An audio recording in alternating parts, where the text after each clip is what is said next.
In 1962, in a small town in Arkansas, a man named Sam Walton opened a simple discount store. No luxury, no glamour, just one promise written into the DNA of American retail: always low prices. What started as a local experiment would grow into Walmart, the largest retailer on earth. And behind those low prices, a silent war began. A war that would reshape how Americans shop, work, and survive inflation. Today, every time you walk through Walmart's automatic doors, you are stepping into the front lines of a price war that has been raging for decades, and most shoppers never realize what it truly costs. In the 1970s and 80s, Walmart wasn't the biggest player. Kmart, Sears, and regional grocery chains ruled America. But Walmart had a weapon no one else mastered. Scaled by building massive distribution centers and using satellite technology in the 1980s, years before competitors, Walmart tracked inventory in real time. Every penny saved in logistics was passed into lower shelf prices. Competitors couldn't keep up. By the early 1990s, entire local stores shut down after Walmart arrived. Cheaper prices won, small-town businesses disappeared. Americans saved money, but communities paid the price. Then came the 2000s. Globalization accelerated. Walmart leaned hard into overseas manufacturing, especially China. T-shirts for $5. TVs cheaper than ever. Suppliers were squeezed. If a brand wanted Walmart shelf space, it had to cut costs again and again. Some couldn't survive. Others adapted by outsourcing jobs, lowering wages, or reducing product quality. This wasn't just Walmart's decision. It was the logic of the price war. By 2010, Walmart faced its greatest threat. Not another big box store, but a website. Amazon didn't compete store by store. It competed algorithm by algorithm. Free shipping, one-click buying, relentless price matching. For the first time, Walmart was no longer the cheapest by default. And so the war escalated. Walmart invested billions into e-commerce, automation, and data. It matched prices in real time, sometimes selling items at razor-thin margins or losses just to stay competitive. Price wasn't just strategy anymore. It was survival. Then came 2020. The COVID-19 pandemic changed everything. Supply chains broke. Factories shut down. Shipping costs exploded. Prices across America surged.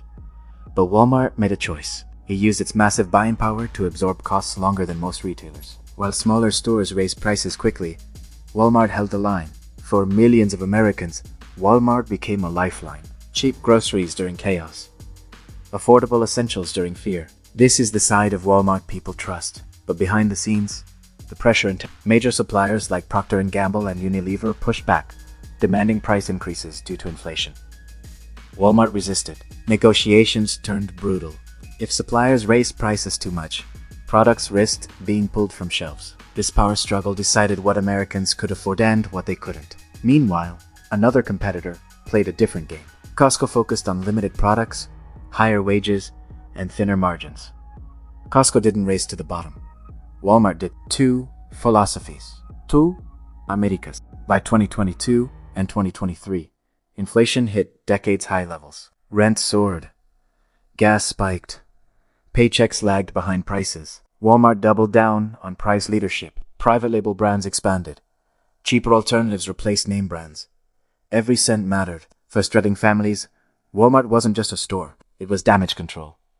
But price wars always create winners and losers. Winners, budget-conscious shoppers. Families surviving paycheck-to-paycheck, investors chasing massive volume. Losers, small retailers who can't compete, suppliers forced into cost-cutting, workers feeling constant pressure on wages and hours. Low prices don't appear out of nowhere. They are engineered. Today, Walmart employs over 1.6 million Americans. It influences wages, supply chains, trucking routes, farming contracts, and even inflation data. When Walmart decides to cut prices, the entire economy feels it. When it raises prices, events like limits. Notisa, this isn't just retail. This is economic power. Here's the truth most people miss. Walmart's price wars aren't about kindness or greed. They are about control. Control of consumer behavior. Control of suppliers. Control of market expectations. And in a country where inflation keeps biting harder, Americans are voting with their wallets. Again and again and again. Financial lessons every American shopper should understand. Low prices always come with hidden trade-offs. Big retailers survive on volume. Not margins, price wars, shape wages, jobs, and local economies. Convenience and affordability often replace choice. Your shopping habits influence corporate power. Every dollar spent is a signal. Walmart didn't just change how Americans shop, it changed what Americans expect prices to be. And once expectations change, the economy follows. So here's the question that matters most. Are low prices truly saving Americans money or quietly costing them something far bigger in the long run?